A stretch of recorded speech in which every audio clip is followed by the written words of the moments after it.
To recharge your Peugeot's battery, check that the speed selector is on mode P and the engine is switched off.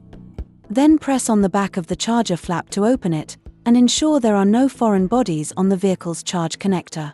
White lights inside the charger flap will come on. Insert the pistol into the vehicle's charge connector. The lights inside the flap on the car will flash green to indicate charge. If not, charging has not started. Please repeat the procedure.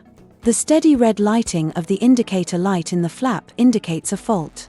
At the same time, when the vehicle is plugged in, the following information is displayed on the digital cluster. Battery status in %. Remaining range in kilometers. Estimated charging time. And the charging speed in kilometers per hour.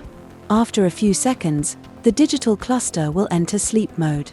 The information can be displayed again by unlocking the vehicle or opening driver's door.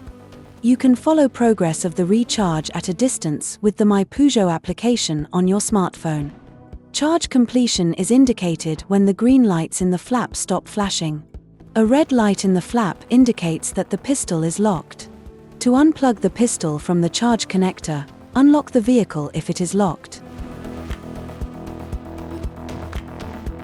If your vehicle is unlocked, lock it, then unlock it.